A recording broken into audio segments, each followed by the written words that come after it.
Rittenhouse tries to control everything. But truth is, it's a struggle. They've always fought against outliers, rebels, JFK, MLK. And these days, they lose more control every year.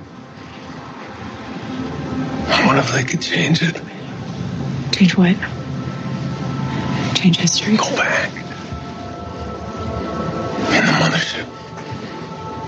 Attack key moments in time till they get what they want. A reality in their image. Shiny, happy, brave new world.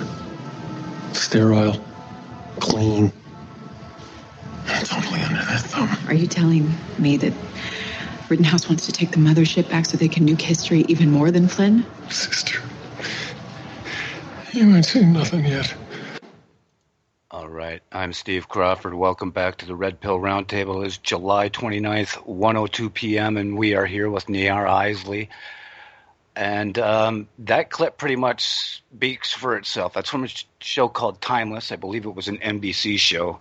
And in that program, somebody created a time machine, two of them actually, and a so-called bad guy gets a hold of the good one, goes back in time and decides he's going to fix all the things that these so-called deep state elite created. And it was the subject of time travel that really started opening me up myself a lot more to the possibilities of the things spoken about by our guest, Niara. Trying to figure out how to word this. Did you have anything, see anything, or hear anything that made you believe they had access to some sort of Project Looking Glass? Niara? I didn't see anything personally, but, it didn't surprise me. I guess, I know Dan mentioned a 20 and Back program. And I talked with Dr. Sala, and he said that time period in Nevada in 1980 would have been the perfect time over that 3-month time period to reintegrate the part of me that lived and worked on Mars for 20 years with the me that was supposed to be on Earth. Are you hearing me okay? Yes. Okay, good. Absolutely. Sorry about that. I was muted and I was typing a message to someone. Okay. Right ahead. Loud and I think clear. I'm quiet there, so I just wanted to make sure. That was 1980 that the Navy was launching its secret space program, which 20 years later in 2000, Michael Ralph started as the first having total memory recall. Seems like after 20 years lapse, they start to have a recall. Mm-hmm. Yeah, well, during the time when I was going through all this weird stuff, maybe just right after, I had gotten married at that point. That's a whole different rabbit hole to go down, but some other time. But I woke up from a very, very, very vivid dream in the North Las Vegas home I was living in. And the dream was this. I had been living and working on Mars, and I did some kind of technical sort of work there, scientific-based work, like maybe a lab technician. And one night, me being me, I decided I wanted to see some of the things that were going on at the other levels underground, because they have underground bases on Mars just like they have here, with multiple levels and multiple things going on and multiple levels of security clearance to see what's going on. So I went down to this other level because I was just wondering what might be down there. And to my horror, I ran into a facility that was like, it reminded me of a dog kennel with rows and rows of dog kennels, just like in an animal shelter or a dog, a dog shelter. Right. And except inside the kennels were these bipedal beings that had yellowish or orangish skin kind of pale, and they looked very sickly and like they weren't quite put together right. That's the only way I can say it. Anyway, it was basically I had stumbled into a genetic research lab where they took alien, for lack of a better term, Martian DNA that they had found in different places on Mars, and they had put it together with human DNA and created these beings. Wow. And I was looking at them, and they were looking at me, and they looked like, please kill us or get us out of here. Please kill us or get us out of here. We can't take what's going on here anymore. And it was kind of something that came telepathically because they didn't speak. They just looked at me, and I got these impressions. Right. And I felt terrible for them, and I thought I can't do a thing for them because then they'll find out I was down here and I'm not supposed to be here. Right. I was backing up to get myself out of there. And then somebody grabbed me from behind and put a rag with like chloroform or something over my mouth. I lost consciousness. And when I came to, I was floating in space in something like an escape pod from a ship. And the food and water had been taken out of it. So I guess they wanted me to die out there. So anyway, I'm in this space pod, and I'm thinking, Jesus, I'm just going to wait here to die of, either oxygen deprivation or lack of water or lack of food. And I went through every extreme of emotion in this dream. I went from being, enraged and scared and trying to break my way out of the thing, just, expose the whole thing to hard vacuum as quickly as I could and end it fast. Mm-hmm. That didn't work. I couldn't break my way out of it. And then I just cried hysterically about all the people I was never going to see again, and about the grief of just, having to end like this. And I just cried and cried hysterically. And then from there, I went into hysterical laughter. For some reason, something about the situation struck me as funny. And I just laughed hysterically for a while. Right. And then the oxygen was getting very thin, and I was laying on the floor of the pod thinking, well, this is it. I'm just about ready to go. And then suddenly there was a big clank as the pod was retrieved.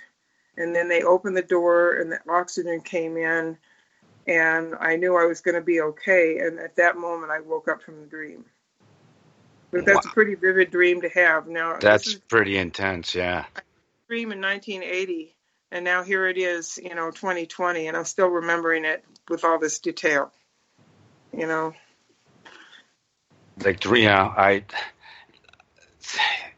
freaking me out because, like I say, I haven't been to a hypnotist yet, but everything you described, they're very similar to the dreams I have.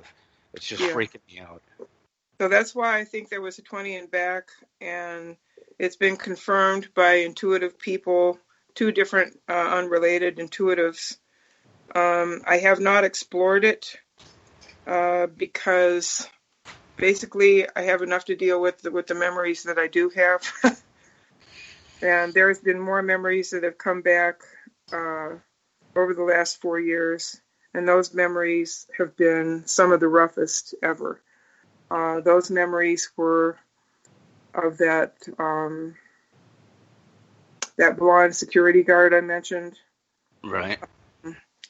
It was his job, sociopath that he was, to subject me to severe enough trauma that I would break off my memories of what was happening to me in these episodes and not remember them. And one of his ways of doing that was sexually assaulting me at the same time strangling me or smothering me with his hand over my nose and mouth. Right. And time after time after time, I would lose consciousness, never knowing if I was ever going to wake up again. And he would do this like maybe 3 times in one session. So 3 times in one session, sexual assault as well as being smothered at the same time. So I'll tell you what, trying to wear a mask in today's world, right, it's extremely hard for me to do. and I avoid it every chance I get. But they've made it mandatory in indoor facilities now in Colorado. Right. And how do you explain to them your issue as to why you can't? Well, I don't tell them about all the space stuff. I have told a couple of people just about the sexual assault, because everybody knows that sexual assault goes on in the military. Right. But it's very, very difficult wearing a mask, very difficult. And I can only do it for very short time periods. And when the anxiety comes up, I have to get myself out of the store as fast as I can and get that thing off of me. Right. And I mean, even trying to sleep at night, if my covers accidentally fall over my face, I'm immediately awake and having to push them off. Wow. This is something I live with. Hopefully it gets healed someday, but it's been a lot of years now. I may be living with this issue for the rest of my life. Oh, definitely. Like, I was chuckling just because everything you're describing sounds like what I'm going through. Holy crap. I'm really sorry. No, it's probably a good thing I don't remember. Maybe. That's why I don't want to remember anything. That's why I haven't dug into the Mars stuff, because I have all the memories I can handle right now. Mm-hmm. And I have an agreement with my subconscious. I say, okay, anything I need to remember to heal, bring it on. But if there's stuff in there I don't need to remember, leave it there. Yeah. Mm-hmm. Absolutely. Yeah. Dave, do you got something you want to add, bud? Oh, yeah. Well, this whole thing with the mask is really anti-human, and I have trouble putting one on just for a few minutes. If there's a store that requires one, you get sort of claustrophobic and just, as they say, I can't breathe. But I wanted to ask Niara about her interaction with the reptilians and what it was like being in their presence. Well, terrifying for one thing. And there's a bogus story out there that circulates on the web, just cheap sensationalism all over the place, about, woman taken to the moon and repeatedly raped by reptilians. Well, if that ever happened to me, it's not in my memories that I have reclaimed. It's a completely made up, sensationalistic, bogus story that I have never, ever mentioned in my book or in any interview. So far as I know, that never happened to me. Right, it was just humans. Yeah, it was just humans. Typical spin. As far as my exposure to reptilians, I remember two incidents. One was being on the base, possibly underground at Area 51, where I was walking down a hallway with someone escorting me. And as I walked past this one doorway, I think I must have paused there for a minute. There were two people working in white lab coats in that room, and one of the people, and the third person in there was a reptilian being. And he was in there overseeing what these two people in lab coats were doing. One was a man and one was a woman. And he was doing that thing I mentioned earlier, where he was curling his lips away from his teeth to look more scary. And when I saw him, I had that same sensation of not being able to breathe. It's like, it's just, you see something so frightening. It's like all the breath just squeezes out of your body and you can't get a breath in, at least not very well. And then when I saw the one on the craft that took me to the moon, that was the same experience. And how tall were these beings? Were they big, giant tall ones, or like basically human-sized? I would just say like tall humans. They weren't giant-sized, but a normal human is 6 feet, maybe 6.5 feet at the tallest for normal human beings. These guys were probably 8 to 9 feet tall. And were these like green in color or white? Because I've heard stories of sort of an off-white type and then a green type. Yeah, these were kind of what I would say like a gray green. It wasn't a bright green. It was kind of a muted down grayish green, but definitely green. And I think sometimes brownish green would be a good description too. Yeah. And did you get any sense of like your interaction with them? Did you have any sense of how they interacted with one another, or what kind of hierarchy existed within their ranks? No, I didn't have enough contact with them that I remember to really know the answer to that question. Yeah, I would imagine you were too busy being terrified and peeing your pants. I don't know about that part, but definitely scared. I gotta say, I know I would have been. to still be alive at this point, I have to be pretty tough. Yeah. I'm pretty tough, and I think that they had a rough time with me. I think they had to do some extra stuff to me to get me to not remember because, when I was going through the sexual assault after that experiment in the little booth with the one-way glass, the one thought that was on my mind the entire time that was happening was, if one of these guys drops their guard for the slightest second and gives me the slightest opening, I'm grabbing a gun and everybody in this fucking room is going down. Every single one, including Greg. We have to watch the F-bombs. All other swearing is acceptable, but in that case, no, it's fine. I don't blame you. I would say the same thing. Wow. And that's probably what you in that. Could you describe some of the underground facilities that you were in, or was there anything in particular that stood out in your mind physically being there, or as far as a description? Wow. Who was the guy that did the, I can't think of his name right now. I could look it up if I could get on the computer, but I can't do that right now either. There was a guy that did a presentation at the UFO Congress some years ago when I was there, 2010, 2011. And he had done drawings or done artwork, on the computer showing what it was like there underground. And his drawings were very accurate. I can't I wish I could. If you remember, send that link to us even after the show, and we'll pop it. We'll talk about it later on another show and pop it into the chat room. That would be great. I wish I could remember. It's just, I'll have to see if I can look it up.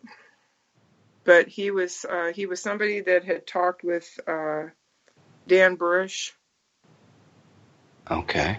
And got a lot of descriptions from Dan Burish, and then he didn't. It wasn't drawings. It was more like stuff that he created on the computer graphics that were really, really good representation of the hangars with the craft in them, and the walkway above it, and then there would be like elevators or stairs that would go down into the hangar, and then there was a lot of things like. It just looked like a big office complex with lots of rooms and lots of hallways. And then there were bigger places, again, like medical dispensaries or, laboratories, that were larger. I suppose if I sat down with a paper and pencil, I could probably do some kind of drawing myself. Oh, that would be interesting to do. Just maybe for yourself as well as to see what comes out of it. I think it would just be a general expression of what I remember, but it might be telling, Yeah, and it might trigger new memories as well once you start sketching. Because when I'm an artist, and once you start working from that part of the brain, different things happen that you don't expect sometimes. They sure do. One of the other hosts, Jer Bear, had a question. He wanted to know if you were familiar with Billy Woodward. Yeah, I've heard of him. I never had much contact with him. Some people here in my community here in southwestern Colorado have had actual contact with him. He was somebody from Inner Earth, right? Yes, exactly. His thing is sort of like the inner Earth connection with UFOs. Yeah. That's about all I know of him, is that he actually was here in my part of the woods here, and had some interactions with some people in the community. It was actually before I moved to this community. So, but that's about all I know of him. I know that he was from Inner Earth, and I'm afraid that's about all I know of him. Sure. Are you familiar with Stan Deo? He's up there in your neck of the woods somewhere nearby. No, I haven't met him. Oh, yeah, okay. I'd remember a name like that. Yeah. No, I wouldn't. Yeah. So. All right. Now, Ahmad, you have a question. I was wondering, how many different aliens have you had the pleasure of interacting with? I'm sure it wasn't pleasurable. Well, but some of it wasn't pleasurable. The Lyrans was a wonderful experience. Interacting with the Greys. My first interactions with the Greys as a small child was very scary. And again, me having kind of a warrior spirit, they read my mind, and they knew that I was very angry about what they were doing to them. And I would think, and I realized that I could think to them like they could think to me. And I would think this thought to them. I think, if you ever let me move myself, I'm going to break your little thin bodies in half and watch your fluids run out. I was really mad at them because they were doing this stuff to me. And so they kept me from moving. They kept me immobile the whole time. And but they seemed really mean and really stern. And then later on, as I got older, my interactions seemed to be probably with a different group. But these were not nearly so mean. And they didn't have to keep me under control as much because I'd kind of gotten used to being around them. But, the more I moved into, like 11, 12, 13, 14, the interactions were very different. So it may have been a different group of Greys. It may have been a different group, and they didn't seem so stern or mean or anything else like that. They didn't trigger me the way the first ones did. Right. And they didn't seem physically the same. The first ones, they were tall and thin, and they did have the fetal looking faces with the big dark eyes. And the second group had the same kind of faces, but they were somehow softer, and they weren't as tall. Okay. There were some tall ones, but there were a lot that were smaller, and they just didn't have the same energy as the first ones, the first group. Okay. And was that first group, was that a mix of tall and small as well? Mostly it was just tall ones. I just remember really tall ones, but it could have been because I was 4 or 5 years old at the time. So. That's true. Yeah. Yeah. They did some. And how was your interaction with the Lyrians? Did they communicate to you telepathically, or did they speak to you? And what was it like being in their presence, the vibration, around them? Well, to say that they communicated with me telepathically is a woefully inadequate description. It was a combination of telepathy, empathy, and every single cell. Like we have 5 senses in our physical body. We have hearing, seeing, smelling, tasting, and touch. Okay? It's like there's a whole multiple dimensions of being able to experience beyond those 5 physical senses. When you're in the company of, even astrally, when you're in the company of beings that live on the 5th dimension, there is a whole other range of senses that come into play in communication. So it's like it uses imagery and and feelings with the imagery. And it's very hard to put into words. But it's really incredible. And it just leaves you, it's an experience that leaves you in so much awe. And there's really no verbal way to bring that experience into 3D and express it. Right, it's like every single sense utilized to its full capacity all at one time. Exactly. And so incredibly beautiful and so incredibly all-encompassing that you just come back from an experience like that and you just have to sit in awe, for a while until the experience starts to wear off, and then you can kind of function as a 3D human again. And then you just question it. Yeah, then you kind of Did it really happen? Yeah, well, I know it really happened. I don't question that it really happened, but trying to recapture, once you've been back in 3D for a while, trying to think back and recapture the experience it's beyond what you can do. And when I was a Lyran, in my book, I write about being a child on Lyra, and that we didn't have names. We had energy, okay? So I didn't really have a name. I had a particular energy signature. And then my parents each had their own particular energy signature. Right. And then my uncle had his particular energy signature. And everybody in our society had a unique energy signature. And that was how we knew each other. We didn't really name each other. We knew each other by our energy signature. If we had our eyes closed in a particular room and say one of the elders of our people walked into the room, I would immediately know with my eyes closed who was there because his energy signature was unique. And I think that this really relates to somehow the Native Americans trying to pick up on the energy of a child when it's born, right, and then give them a name that fits their energy. And then sometimes the name changes as they get older because their energy changes. Right. That's one way to try to kind of describe this.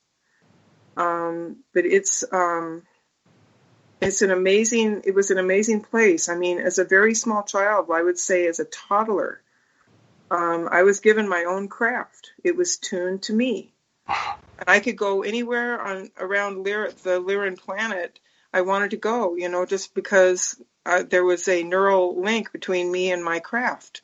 Right, it was all thought. I could travel anywhere, even as a little toddler. And the craft was also like a nanny. It would keep me from getting into trouble or doing anything dangerous. And it also responded to my parents' thoughts. So if my parents wanted me to come home, they would send the message to the craft, and then the craft would override anything that I wanted to do, and it would take me home. That's amazing. Yeah. Wow. And then those kind of things make you happy too. Like just thinking about that, I could picture everything you were saying. I could actually envision it, and it makes you happy. And then you come back to this reality, and it's like, oh. Yeah, it's really a letdown. And my parents had dark hair. I remember my mother had long dark hair and the blue skin. And my parents, I wasn't carried in the womb. I was an act of creation between my two parents, where they put parts of themselves into me, and they actually formed me. They had their hands held up. They were sitting a certain distance apart, and they held their hands up, palms facing outward towards each other, and they kind of visualized me into existence between the two of them. So I kind of looked like this infant that just kind of formed in this bubble between the two of them. And just through thought process and energy transfer, I was made from the energy of both of them there in the air between the two of them, between the palms of their hands. Manifest destiny. Dan, do you have something you'd like to add? It was, I don't know, it was just amazing because each one added qualities of themselves to me, so that I could be a child of both of them. They could project what they wanted in a child, and they could actually create it. Exactly. That's incredible. Creation kind of thing. And I was so loved and so cared for. And it was just a beautiful, beautiful way to be brought into the world. Wow. Dan and I talk about this stuff a lot. Dan, do you have anything to add there? The one thing that I find interesting, when the Nazis basically kind of took over operations back in 1957, there was this huge operation. Over 30 major universities were taking out anything that had to do with the powers of human consciousness and our ability to affect reality. They completely took it out, sanitized it out of all the universities. It was as though they were afraid that we become aware that we can co-collectively create the reality, Right. you know, and they you know, they've been manipulating us, you know, through the mainstream media and Hollywood all these years, you know, consciously, and To keep you us know, numb. you know, Yep. the research work I've done in the, you know, in the past with Dr. Marcel Vogel, you know, on consciousness interfacing with geometry and everything. You know, that's what I love about doing these shows, because there's a lot of people, well, hopefully a lot of people listening, you know, and every mind that is listening to what Niara is saying, you know, is becoming awake of this reality, and so many other people that are coming out.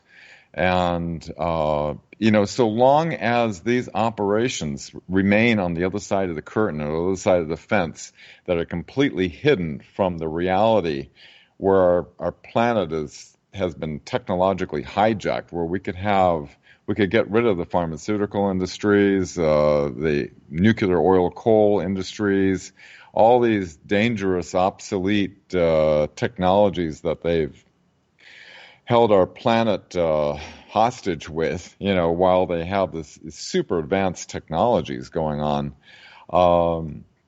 That's why I think it's important to do these radio shows, because I think as the collective mind becomes aware that we've been duped, you know, essentially, that we have the ability to transform our reality. What's your thoughts on that, Niara?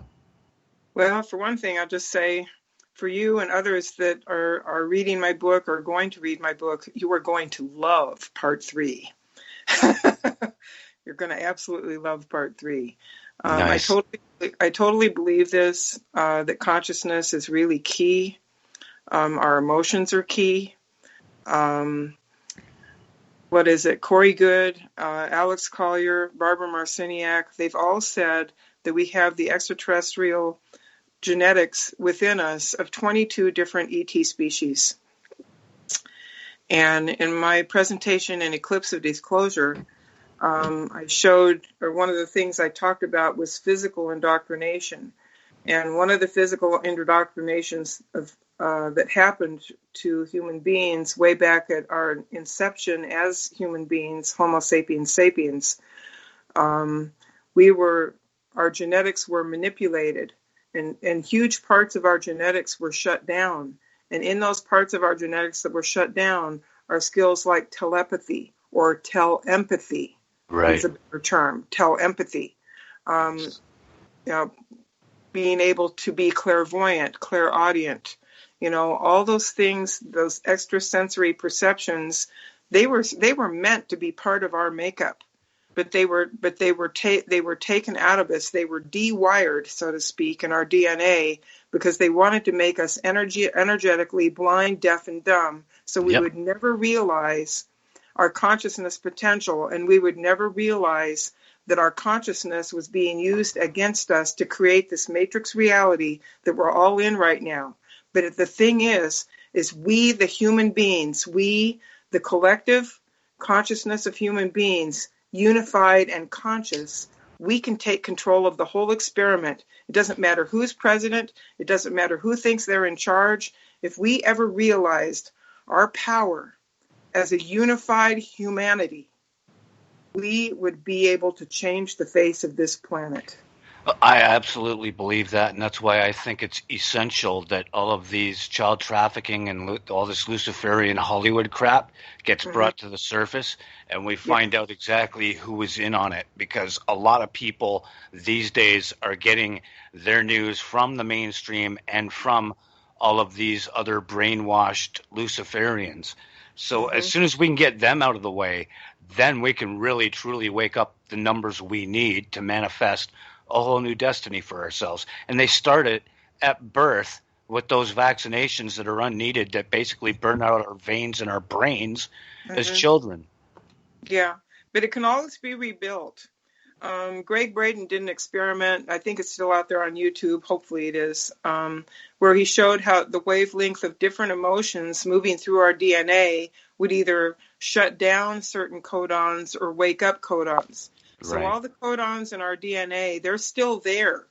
They're just unlinked. And then they use fear porn because the wavelength of fear moving through the DNA shuts it down. Yes. The wavelength of love and joy and positive emotions wakes up more codons. And then we become more fully who we are. Those parts of us that were shut down are now being awakened. So they got to keep the fear porn going and keep the DNA shut down. But it's a losing game for them, because the more people are realizing, the more people are not falling into the fear porn anymore. More and more and more people are not falling into the fear porn. Right. And then you got your junk DNA, right? So that's probably a lot of the DNA that we need to do all those things has just been shut down. There's just DNA that was deactivated within us for a dark purpose. And that was to keep us under control. The problem that I have with getting people to grasp what I want to say about consciousness and about unified, aware human consciousness is getting people to grasp the absolute enormity of the scale of what was done to humanity. Right. And I try in my book, I describe it this way. It's like getting fish to question the water they're swimming in and breathing. Yeah. They're not going to question it. They swim through it, they breathe it, and they catch other fish and other things, and they eat them, and they mate and have baby fish and everything else like that. They never question the water they're swimming in. But that's the thing that we have to do as human beings. We have to question our reality and everything about it at the most basic and fundamental level, and realize that the levels of indoctrination, physical, mental, emotional, educational, in every way, religious indoctrination, every single form of indoctrination must be questioned at its very core for us to free ourselves from the programming and become that unified human consciousness. And I think our ET families out in space are waiting for us to demonstrate that. And they're hoping that the crucible of the world that we're living in today is going to force us into the place out of absolute necessity where we will begin to demonstrate unity consciousness. Agreed. Well, that's so true. My research going back to Nazi Germany, what they planned was this infiltrate in and create this matrix of perception. When Hitler said, give me a child up to 7 years old and he's mine for life. What Niara is talking about, indoctrination, they came in and rewrote the history of World War II. They affected our education. Operation Mockingbird controlled the mainstream media. Project Dove controlled our entertainment industry out of Hollywood. And so a child born into this reality, and their parents are indoctrinated as well, have this form perception of reality that it becomes a shock when they realize that everything that we're talking about here on this show is actual facts, not theory. And it's this matrix of perception. Me being an ex-ABC newsman and seeing what happened after we disclosed all this back in 2001 to the people of the world, where the mainstream media completely sanitized it, did a limited hangout. I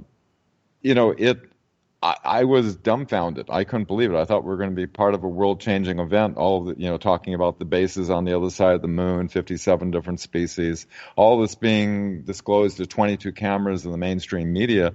And we really have a domestic enemy that has infiltrated in and is controlling, people's perceptions through the media, as all of us are aware of. Yeah. Well, there's one beautiful, beautiful experiment in unity consciousness that is happening right now, and it's with the Q movement, if I can say that. But there are absolutely. Go ahead. Millions and millions of people around the world who pay attention to the Q drops and the people that do the decodes all over the world. There is one singular thought that each one of those people wants for their lives and their future and their children's lives. And that singular thought is a free world, freedom. They want freedom. And this is a unity consciousness movement. And more people are getting into it all the time. And one of the aspects I see with the Q drops is it's like mass cult deprogramming, because that's basically, with all the years of indoctrination we've had from babyhood up to our present adulthood, we need it as a human species. We need that mass cult deprogramming, just like people that got pulled into the Moonies, and then the family members would have them go kidnap them away from the Moonies, and then they'd have to spend a certain amount of weeks with a deprogrammer to get them out of the mindset that they were imbued with by the cult. Well, humanity has been massively culted by years and eons of indoctrination that isn't just for this lifetime, but it's in our genetic memory from lifetimes past. And what we need is this mass cult deprogramming, and that's one of the things I see Q undertaking. And that's why he talks about the Great Awakening. Niara, I'd like to add to that. When Eisenhower lost control to the Nazis, essentially he set up a institutional safeguard in the future to protect our constitutional republic by a U.S. Marine Corps intelligence unit that would become active in the future if it ever got 9/11, Obama, totally out of control situations. And it appears that military intelligence surfacing, back in 2017 with the QAnon drops, appears to be exactly that. Mm-hmm. Yeah, I remember reading Transformation of America by Kathy O'Brien and Mark Phillips. And I remember one of the top brass that Mark Phillips talked to in Washington, D.C., he was very disgusted. He says, Washington has become an absolute cesspool. And he said this back in the 1980s, 90s, whatever, probably earlier. It's been going on for decades. And I feel like military who take an oath of service to the United States and its Constitution and defending against all enemies, foreign and domestic, anybody who takes that oath and means it in their heart and soul when they take it has to be disgusted by the things they see going on. And finally, the whole military has gotten fed up and said, this shit has to stop. And so here we are, just like Dr. Sala said, it was military that got together and asked President Trump to run for office, and here we are. And it doesn't surprise me, as disturbed as I am about all the things that are happening in the world now, especially in Democratic-run cities and states. It does not surprise me that it is reaching this intensity because, I'll just say this, as I've said on Twitter a few times, a demon does its worst manifestations and throws out its worst and ugliest and most horrific tricks just before it is cast out and exorcised. True. Absolutely. That's what we're seeing in our society right now. They know that they're at the end of their rule, and they're pulling out the ugliest, nastiest, most murderous, violent stuff that they can throw out just before they're cast out. That's a great point. Ahmad, did you have something you wanted to add there? Well, there was a question in the chat room that I thought was kind of interesting, and it's from Cannon, and he was wondering if the Larians had a answer to a higher power like we do with Source or God. Oh, very good question, actually. Absolutely, they do. They do. It's something that they spend a regular amount of every day communing with that one infinite loving intelligence that is the creative force of the whole multiverse. A lot like that movie Avatar. Yeah. Like they were hooked into everything, jacked into everything. And there's even that one landmark. It's supposed to be some sort of plateau or everything. But to me, it looks like the trunk of a giant tree. And they had that tree in the movie that was like the mother of the planet, essentially. And now, what if something similar to that happened here eons ago? Well, in what was it? Above Majestic, Corey Good had a graphic representation of all these fibers or strings that connect the whole universe, and how it was very similar to the neurons in the brain, in the human brain. Right. It's that network of energy that exists throughout the universe that when we meditate, we can consciously tap into that source. And if you can quiet your mind enough, then you can actually listen to the source. And I do my spiritual practice every single day. Right. And well, it's even just like Star Trek, right? The Force. You're using the Force in all things. Yeah. Well, love is the only real power in all this, And I see these radio broadcasts that we're doing as a public service announcement for all those people out there who are ex-military veterans and anybody who's given a sworn oath to protect the Constitution of the United States against enemies, foreign and domestic. That we're giving an announcement that we have a domestic enemy infiltrated within us.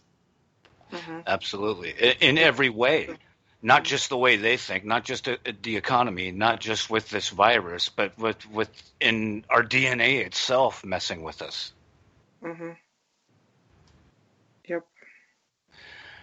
Mr. Scorpio, what are you up to, buddy? You got something you want to bring up in this part of the conversation? Well, I thought that Niara made a very good point about what they're doing now. And this is an act of desperation that they're doing. I've thought that myself. And they're revealing to the world in general right now just how maleficent they really are. And I think there is an awakening happening right now. More and more people are starting to realize that we're not being told the truth on so many different levels. Yeah. It'd be nice if we could get that consensus, that's for sure. Yeah. Well, if I was the deep state and the pedophile networks and everything else like that, if I was in there, I would be doing the same things that we're seeing being done right now. They got to pull out the most terrifying, the most horrifying stuff they possibly can, but it's killing their chances for re-election unless they were able to find a way to steal the election. That's the only way that they would be elected into office, is if they find a way to steal the election. And they thought they were going to win the last one. They thought they had that one stolen.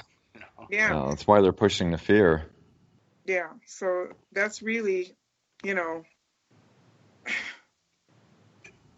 they just, I don't know why they think that the way they're behaving is going to win them any votes. And then to trot out somebody as a presidential candidate, as the person that they have, I'm not going to mention names, but Justin Trudeau. Yeah. I'm Canadian. I have no problem making fun of that little girl. Go right ahead. Not talking about Canada. I'm talking about in the United States, the presidential candidate running on the Democratic side. But he's so incredibly obviously a puppet with dementia, and I don't think that if he was elected president that he would survive very long into his presidency. I think that he would be they would probably quietly kill him, and then somebody else that they really want in control would be put in his place. Yeah, that's right. He's a placeholder. His wife was already bribed too. Yeah. So we need to, and I really going to make a little bit of prediction here that California, after being Democratic for so long, is going to completely flip to Republican this next election. Nice. And I really think I'd be very surprised if Trump didn't win in an absolutely, positively huge landslide. And the only way they can win is ballot harvesting through mail-in voting, which they're desperately trying to push the fear and manipulating the case and death numbers and, creating a false perception. Yeah. even the recent thing where President Trump kind of disturbed me by saying, whenever I can't, everybody should be wearing masks. When they can't socially distance, they need to be wearing masks. And he said good patriots are going to understand that when they can't be social distancing, they need to wear masks. And but that is also a little trick. It is a trick. Yeah, because now we can say we can do that. We can do in-person voting with masks on. Yeah, exactly. Voting with masks on. We don't need to do mail-in voting because it's not. Masks are protection, aren't they? If masks are such great protection, then people can come out in person and vote. And then what are the Dems going to say then? Oh, we were wrong. Masks don't protect. What are they going to come out and make themselves look like the idiots that they are? Use it against them. Yeah, back them into a corner there where they don't have any place to turn. No matter which way they turn on that one, they're screwed up. Exactly, and a lot of people don't realize that. They just see that he's telling people to wear masks. That's it. He's captured. It's like no, there's a plan in afoot. Always have to think strategy. You have to think the chess game. What's the chess game about? What kind of a move is this? And what is it blocking? Because they are so entrenched in every part, like whether it's and it could only even be a couple of people in each division, like CIA and FBI and that, but they're the key people, and that's all they need. So they have to figure out a way to do this in a sneaky manner, be able to get those key people at the lower levels out of the way. Then they can move up the ladder and grab the next batch, and then you can see them finally getting your royalty and all these other people. Yeah. I'm really looking forward to seeing Flynn start giving his testimonies. We're all waiting for that one. It'd be a wonderful day. We're probably running close. I was thinking, I just ordered your wonderful book, Niara, and why don't you give your website and your and your book that you've come out with? Absolutely, I was just going to bring that up. Okay, well, my health has not been good for a long time, so my website isn't frequently updated. But the title of my book is Facing the Shadow, Embracing the Light, A Journey of Spirit Retrieval and Awakening. It is available on Amazon. I highly recommend getting a print copy. It's 530 pages, and it is on Kindle as well for people that really love to do Kindle. But I don't trust Kindle anymore because of Amazon. Kindle is a great way to burn books without flames, or to alter content where nobody would even know. So I highly recommend getting a print copy. And then there's another way to get the book for people that just absolutely feel they can't afford to spend $22 on the book with free shipping. If you can't do that, then on my website, which is also facingtheshadowembracingthelight.com, the current post that's up there right now has a PDF copy that anyone can download. Because the information in the book, I'd love to make money. Who doesn't need money? Okay. But the information in the book is so important and it's so vital that people have it, whether they can afford to buy a book or not, that I went ahead and put a PDF copy that people could download. That's friggin' awesome. Yeah. Tiara, Niara, I'd like to compliment you on that. It really shows a lot about your intentions. That's really amazing. Thank you. Well, I do ask that if people can afford to make a minimal donation for the book, that they do so. But if they can't even do a donation, then I want them to have it with my love and my blessings. That's fantastic. Well, I'll buy a copy off you too, because I'd like to get an autographed copy too, so we can message about that later on. Okay. Yes, definitely. People donate and donate to the station. We're getting close to the end of the time. We're 100% listener supported. So go to freedomslips.com or revolution.radio and you can go up and donate, or you can scroll down, become a patron. You can scroll back up, hit the store, get yourself a T-shirt or whatever else they've got going on for Zazzle.ca and Zazzle.com. Matt, do you have a closing comment you'd like to get to? I just thought this has been an awesome interview. She's very interesting, and I'm probably going to check out her book too. Absolutely. Thank you.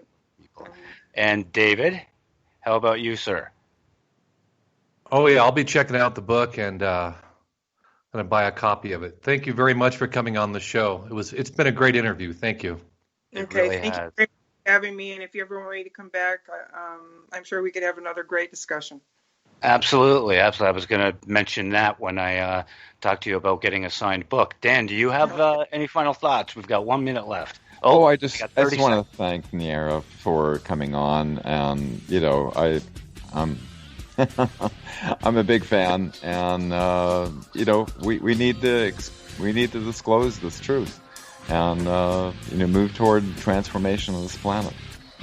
Absolutely. Okay, and that's the music. Stay tuned for Dwight Lilly coming up next, and tune in to Factor Theory Live on Sunday at 10 p.m., Scorpio Show Saturday 2 to 4, and Red Pill Roundtable next Wednesday at noon. Have a great day, everybody.